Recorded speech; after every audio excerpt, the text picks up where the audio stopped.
Every morning, you wake up, look in the mirror, and repeat, I am abundant. I am confident. I deserve love. You say it with conviction. You smile. You believe, or at least you try. But deep down, a voice whispers, liar, and you feel it. The weight, the resistance, the void between the phrase and the truth. So you wonder, is the problem me?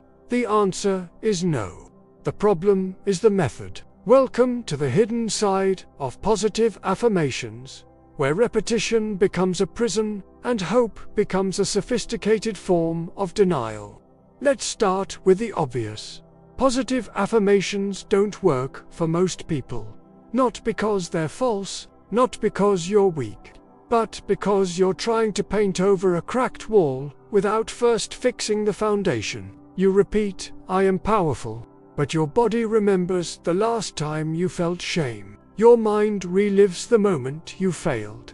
Your emotions carry years of rejection, and the subconscious, this ancestral, logical, and brutal creature, simply refuses. It says, this doesn't match who you really believe you are. And here's the secret nobody told you. The subconscious doesn't respond to words. It responds to feelings. When you say, I am confident while feeling insecure, you're not affirming, you're lying to yourself. And the subconscious knows. It's like trying to convince someone you're not hungry while your stomach growls. The phrase might be beautiful, but the truth is in the body, in the frequency, in the internal state. And as long as there's misalignment between what you say and what you feel, your affirmations become nothing but noise. Now, let's go deeper. Why does the subconscious reject your affirmations? Because it's been programmed. For years, decades, perhaps, every criticism you heard in childhood, every time you were ignored, every rejection, every failure, every look of disappointment, all of it was recorded, filed away, transformed into belief. And these beliefs form your self-image, the version of you that the subconscious considers real. When you try to impose a new identity through an affirmation, the system enters conflict. Imagine you were raised believing you're invisible, that your voice doesn't matter, that you'll never be enough. Now, you look in the mirror and say, I am worthy of love. What happens? The subconscious activates every memory that contradicts this. It floods you with evidence to the contrary. It sabotages. It resists.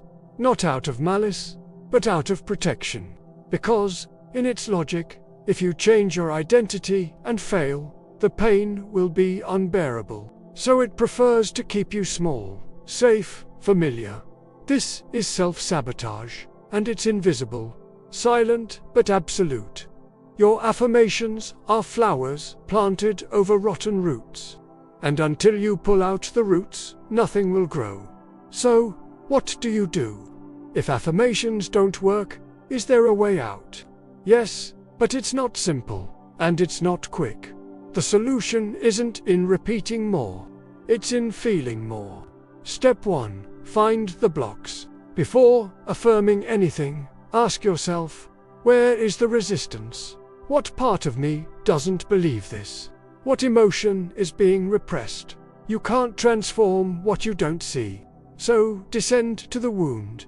Face the shadow. Name the pain. Step 2. Release the emotional charge. Cry, scream, write, burn, draw, dance, do, whatever it takes to release the emotion trapped in the body. Because, as long as there's repressed anger, denied sadness, or frozen fear, your affirmations will be suffocated.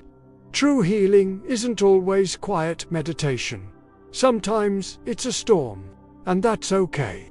If you're struggling with this, remember that talking to a therapist or a professional can provide you with a safe space to process these heavy emotions. You don't have to do it alone. Step 3. Reprogram with coherence. Now, and only now, can you affirm. But not just any way. It's not enough to say it. You need to generate the corresponding feeling. If you're going to affirm I am abundant, first feel genuine gratitude for what you already have. Celebrate small victories. Expand your chest. Smile for real. Because the subconscious doesn't believe words. It believes states. When you align your thought, emotion, and body sensation, that's when real reprogramming happens. Step 4. Use bridge affirmations. If I am rich sounds false, start with something more believable. I am learning to receive. I am opening myself to abundance. I deserve to explore my greatness. These phrases create less resistance. They build bridges between who you are today and who you want to become tomorrow. And step 5, act accordingly. Affirmation without action is fantasy. If you say you're confident, act with a little more courage today. If you say you're worthy, refuse the crumbs you've been accepting. If you say you're free, make a decision that proves it. Small actions create evidence. And that evidence is what rewrites your beliefs. But there's still a deeper level. Beyond the mind, beyond emotions, there's frequency. Everything in the universe vibrates, including you, and your current vibration is the result of years of conditioning, fear, guilt, shame, doubt. When you try to affirm something at a frequency of scarcity, you're trying to tune into a luxury radio station on a broken receiver. It just doesn't work. What changes everything is sustained feeling.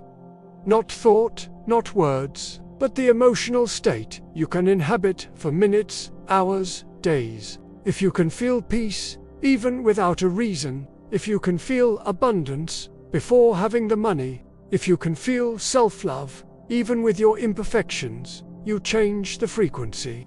And when the frequency changes, your reality begins to reorganize. Because you don't attract what you want, you attract what you are. And being isn't a verbal affirmation. It's an embodied state. So stop repeating empty phrases. Start embodying the truth you seek. I know this isn't what you wanted to hear.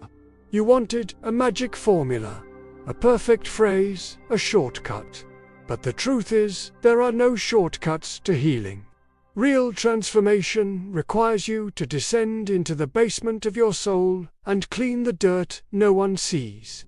It requires you to face the parts of yourself that were rejected, silenced, and buried.